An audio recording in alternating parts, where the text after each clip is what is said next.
He was an absolute gag machine. Imagine if you'd have been good at journalism, Steph, at 8. Yeah. And that's all you've ever done. Yeah. Yeah. Or you, What Steph. a weird 8-year-old. Yeah. Well, it would be a weird What eight-year-old, a yeah. weird... Tapping the phones of my mates. Tapping your phone to your mates. Yeah. No one ever told James Hunt or Boris Johnson about, or what to put on your CV. No, that's exactly what my mum and dad used to say. I'd forgotten about that. When I was drinking Ribena, my father used to say, you want to move on to tea and coffee or people in the office are going to laugh at you. I'm only 13, Dad. Right, let's put a smile on our Tuesday morning faces. This is, I was going to say a British institution. There's two, really, isn't there? One, unfortunately, left a long time before the other two. But this is James Hunt, arguably, before Lewis Hamilton, certainly, arguably one of our finest Formula One drivers. Never quite achieved everything he should have achieved in Formula One, I didn't think. Not least because of his lifestyle. I was going to say. Yeah. And He tried to have a drink with all of his fans as well. It's just... and everyone's favourite double act, Morcombe and Wise, in a commercial from the 1970s. What's the matter? It's no good, chap. She's still not 100%. Good morrow, Jane. James. It's the way you walk. I trust all is well. Well, she still doesn't sound too good. Well, Mr. James, we've changed the engine, the suspension, the tyres, and the transmission. You crawler. We've even changed the chassis. The chassis? Just a moment. What about the petrol? The petrol? The petrol? Why don't we try? You can't buy better petrol than Texaco. I know. Would you like me to put some Texaco in it? You mean you haven't put any in yet? No, not yet. Well, what's in it then? Only you at the moment, Sunbeam. Only you at the moment. Did you hear that? Only you at the moment, sir. Ah, that's a spare. You can trust Texaco. The world champion does. He's smiling. Get off, he's looking annoyed. Oh, hello, Jane. How's it going, boys? Well, I would say we're about halfway there. What time does the match begin? The race starts in 5 minutes. Ah, well, might have to start without you, Wise. And what else have you got to do? Well, we've changed the tyres. Yes. And we've given her a complete respray. What about the petrol? What kind of petrol would you like in there, son? What, Texaco, of course. Of course. He's right, you can't buy a better petrol. You're not dealing with a mug. We've put some Texaco in so she's ready when you want her. But I can't drive that. It's only half a car. Well, don't worry. You only put half a gallon in. Only put half a gallon in. You want an engine? Hey?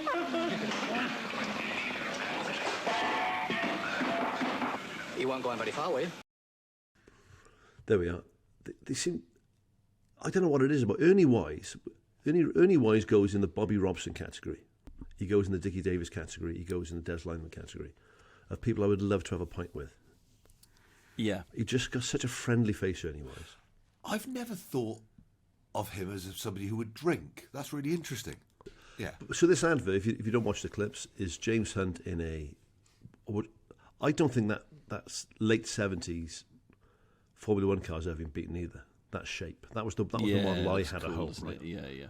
I had the Marlboro colours. I had that car as a die-cast model. Yeah. James Hunt, unspeakably cool. What a cool bloke. Really handsome fella, very well educated. That proper sort of daredevil approach to life.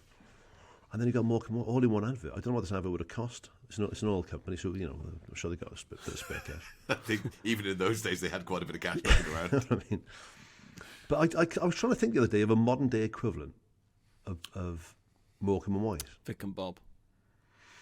Yeah, you can argue Vic and Bob, but I would say physically, like the height difference, and I think certainly when they were on Shooting Stars, the way Vic would sidle up to Bob, was very Morcombe and Wise. Yeah, and the glasses thing and all. I think he was trying to be quite Morcombe in that era, wasn't he?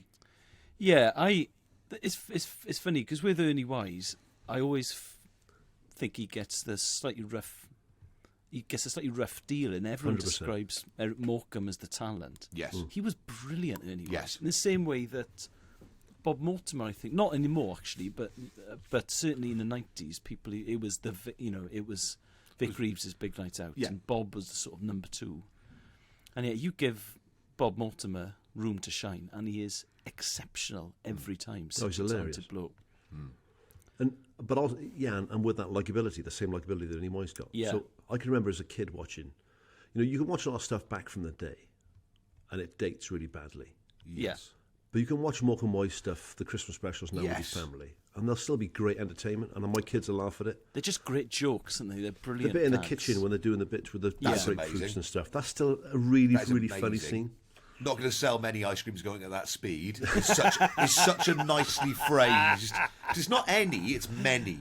It's just such a beautifully phrased. It's always the little bits, Yeah. And every time an ambulance the will Shirley go past, Bassey scene when she goes through the bloody, goes through the step. Yeah. The Weathermen two one. All of it's fantastic. I'm not sure. I think Jim Moyer played the dad in the biopic, didn't he? I think you're right. He's a really good actor too. There's the Morcombe and Wise show from the mid-60s where they meet the Beatles. And Paul... He calls him Bongo. He calls Ringo Bongo, Ringo Bongo. Yeah, yes. Which is a better name. And I don't know if it was scripted, but the way Lennon says, I remember you. My dad used to talk about you, and he puts his hand down as if to say, when I was small. Very quick as a flash says, your father was a little fellow, was he? He completely fucks John Lennon. It's really funny. Yeah, they're brilliant. I mean, and the biopic about their life. So Ernie was the comedy man, wasn't he? Originally, yeah. He was the sort of performer, and Eric Morecambe was more of the straight man character. Also, like Ryan and Ronnie, who were the Welsh equivalent, who also were very famous in a British context at one point, because they were on the BBC doing an English language show, and it was filmed at the Shepherd's Bush Empire. They were a big deal, Ryan and Ronnie. But obviously Ryan died so young. He was 39 when he died. Was he? Didn't look at my Yeah. I was going to say, I've seen No. of them, and I would not have said one of them was 39. He was in his 30s when he did all that stuff. Wow. But they were the Welsh equivalent, and like Eric and Ernie, just did an insane amount of gigs. Oh, really? Like twice a night, 7 nights a week. Wow. But all that generation, mate, you think about, like I'm knackered now on tour, right? Yeah. Living off a suitcase. My longest run has been 8 gigs in 10 days. Yeah, they were mad, banjos. those 50s and 60s. Well, they didn't stop. They didn't stop. Well, Ryan and Ronnie would be doing. They'd be doing their TV show at the Shepherd's Bush Empire in West London that was going to go on the BBC. Yeah. And then they'd be driving back because they had gigs at the Double Diamond Club in Caerphilly. And they'd all do summer seasons then in the Blackpool. next night. Yeah. Sometimes 2 shows a night. And their agents should have said, "Boys, you need a break. You need a rest." But they just did not stop. But how many of those acts, without being too, obviously in this sketch now, everyone's passed away from this commercial. Yeah. But I mean, how many of that generation of entertainers just literally worked themselves to death? Yeah. Heart attacks on stage, and you just did it. Was because it's trying to explain to people when you're on, what it's like, Al, and Steph will know what it's like, because Steph's never done a small gig, to be fair to her. But when you... Steph missed out the 30 years of rep that all of those performers did. You're nervous before, you're sweating and your heart rate is going up when you're on, and you can't get down once you're off. Okay. Yeah. So your sleep is disrupted. You can't do that bloody 11 months of the year, which is what they used to do. No. I was... Sunday, I was and just... they would have been eating badly as well, because they would have been eating backstage. Yeah. But bloody hell, they're funny. I was reading about Sir James Hunt. What a character. Died What at a 45, character. James Hunt. I know. Did he? Mad. Never, like I said, he won the World Championship, obviously, but never, he didn't do what Lewis Hamilton's done. He didn't stay at the top for years and years. Yeah. But what a character. Like, there was a fella, the sort of typical Aristo racing car driver. Yeah. That I think now you see a little bit less of, because I think the way that the Formula One, the sort of, what I'm looking for, the progression into Formula One is a little different. kids with a young age with got karting talent end up saying, get tracked into it. It's also harder to tell if someone is a Austrian or Swiss or German aristo, whereas the English ones, it was so obvious from their accents. Yeah. But I think there's a lot of that where they were the only people that could afford that lifestyle, because a lot of those teams were self-financed and so this sort of swashbuckling, like James Hunt. You read stories about him walking into his favourite restaurants in the West End of London. He wouldn't wear shoes and socks. He didn't like wearing shoes and socks, but it was okay because it was James Hunt. And he'd bring his dog in with him. I can't remember what dog he had now, but he'd bring his dog in the restaurant, barefooted, sit down. Yeah. That's sort of... there's a sort of... We mentioned this when I played £175 for a pencil sharpener. Yes. It's because I didn't want people thinking I couldn't afford stuff because I'm working class, right? Yes. And I'm worried about what people think of me at some weird level because I'm working class. Yeah, yeah. If you are like proper upper class, like James Hunt, you don't give a fuck. You never have done. No. Yeah. And that's a weird thing that we don't understand, because you've always had that, you have to behave a certain way. Yeah. No one was ever saying to James Hunt when he was a kid, you need to keep your shoes clean, you need to make sure you have a shave, you need to make sure you dress smartly, be nice to people, always say please and thank you. Yeah. And because one day, when you go for an interview for a job, my mum and dad used to say it was all about getting a job, all about interviewing for a job, all about making sure that you can impress a boss. Yes, right, okay. My dad, when I was drinking Ribena, my father used to say, "You want to move on to tea and coffee, or people in the office are going to laugh at you." How old were you? It feels like you said a 7-year-old to drink tea. Yeah. All right, I'll move on to tea and coffee when I reach working age, Dad. But I say to Kelly, and it's just ingrained in you, when she talks to our kids about doing so and so and so and so, because when you go for an interview or on your CV or what your boss is going to think, I'm like, I want them to be the boss or be their own boss. Yeah. Or, Yeah. If you're James Hunt, you walked in without any shoes and socks on into a really nice restaurant, because why wouldn't you do that? Yeah. I would feel a complete tit in a restaurant without shoes and socks on. I'm very much in the Hunt era. I wouldn't give two fucks. That's brilliant, mate. That is bloody refreshing. I will always have shoes and socks on. The only worry would be spillage for me. If I drop a steak knife, it's my own fault. Yeah. Take your toe off. Yeah. I can't complain in that situation. But I think with me, because I always look back at all photographs of myself, where I was dressed a bit differently from other people at my age. Whatever. Yeah. I still do that. Yeah, and you think that's sort of, is it rebelling against what you're supposed to be doing? I don't know, right?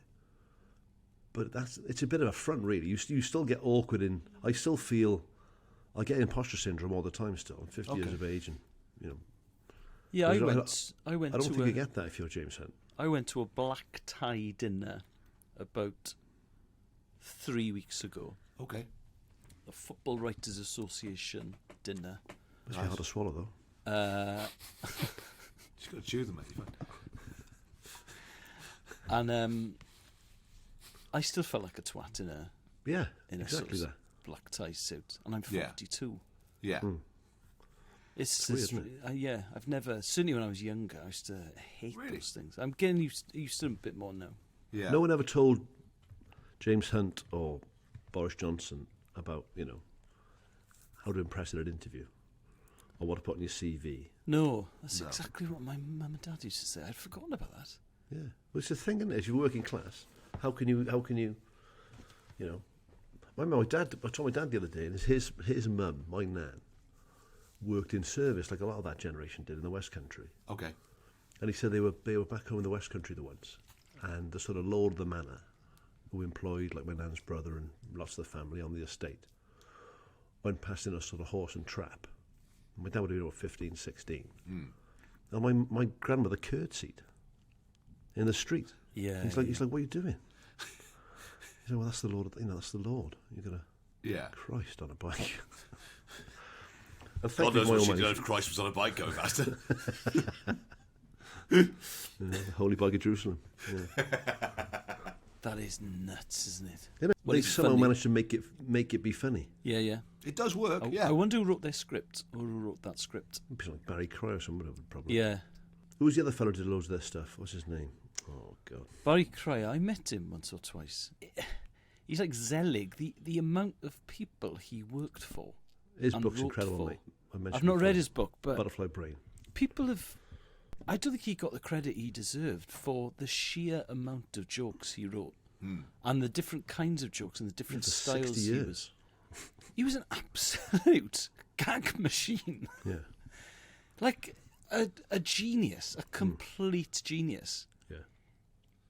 And writing for you know, if you're friends with a stand-up and you write for them on their things, that's one thing, because you're writing in a certain voice. But his skills he was so versatile, and he wrote in America as well as the UK. Yeah. Just a fantastically talented bloke. And sketches, monologues, one-liners. Yeah. Yeah. And that era for me, I know it's hard to believe, but that sort of 70s going into the 80s, Formula One. I know it's more dangerous then, and that's not a good thing. It just seemed to be more glamorous. I don't know. What it was about it. Well, I think attitudes of drivers like Hunt, that sort of... What was the film we watched for the movie club? Speed. Yeah. Fabulous. That sort of devil-may-care kind of attitude that those drivers certainly looks like they had, whether they did or not, is another matter. But they're all very clinical now, aren't they? They're sort Seems of to a very... Eddie Brabham.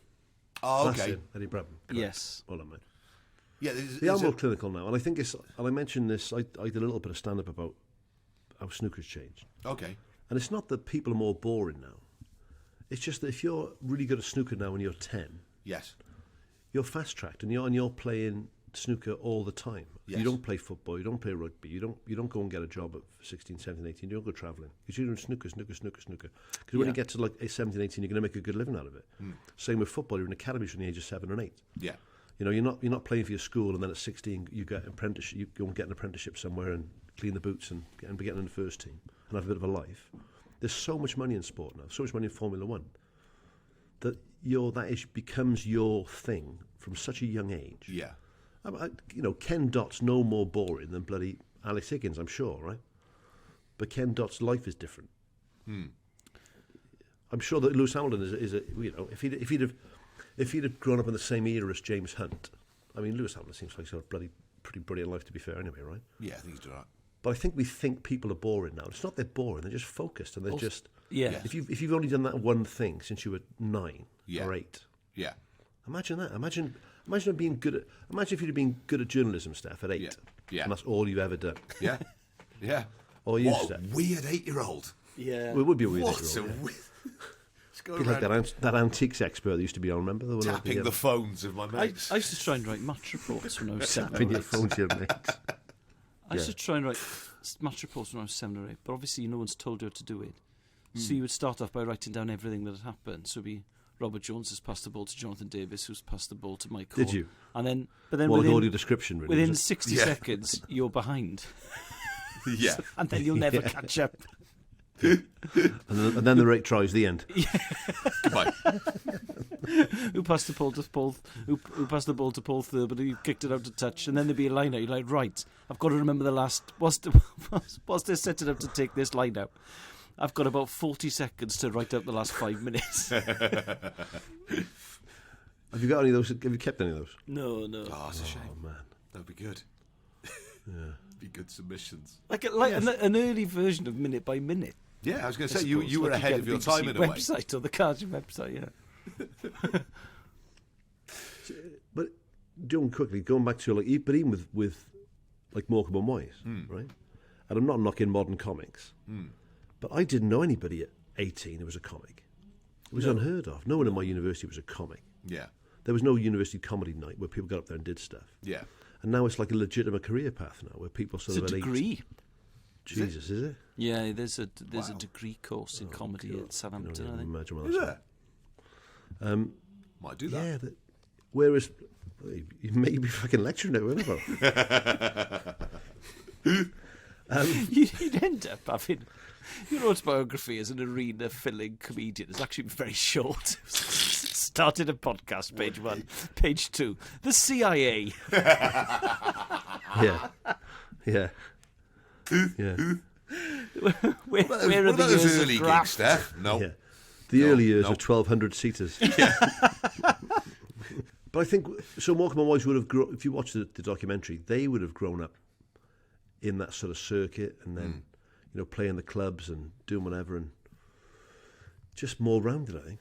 Yeah. The reason they could do everything, they could, but you had to, they could sing and they could dance and they could act a bit. Yes. They could do all those things because you had to do everything. Well, there's one argument that actors often make, is if you look at the great sitcoms of the 60s and 70s, even of the 80s, it's usually actors in those roles and not comedians, Yes. not stand-ups. Yeah, true. And it'll be actors who did rep. No, but it's... Were you on the commissioning panel? No, but they will have What's that, 3 years played... of meetings like told this? me. This is the one he They'll needs. have played lots of different things. Yeah. And so that then it makes them quite versatile. Not that I'm saying that all actors can do comedy, because they patently can't. But Sure. I think that's a difference of the last. I can't remember the book I was 20 years. reading, which comic it was. Oh, God. It was one of those old school comics who'd been in the war. But they were saying that when they came out, they were so skint when they came out of... it was the 40s and Britain was broke. Yeah. He was in rep theatre, but doing... so you were changing the play every month, I think. Okay. But he said, so you had to doing a different Shakespeare play every month and learn it, Yeah. right? And go around the country doing these plays. But then to make extra money, you would understudy as well. Okay, yeah. So you'd actually learn two parts. If I was doing Macbeth, I'd know Macbeth and Banquo in case anything up to Banquo, right? Yeah. But then you're rehearsing for the one that's coming up. So you're doing an understudy there as well.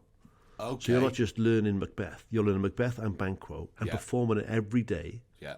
While you're learning whatever, Henry V or Romeo and Juliet, right? Bottom. And two parts for that as well. Yes. Just fucking spending 12 hours a day learning lines. I haven't got a big enough brain to learn 4 Shakespeare parts. It's in mad, a isn't it? month. You have. Yeah. You could, but you don't have to. Exactly, yeah. That's what I mean. So it doesn't happen because you don't need to.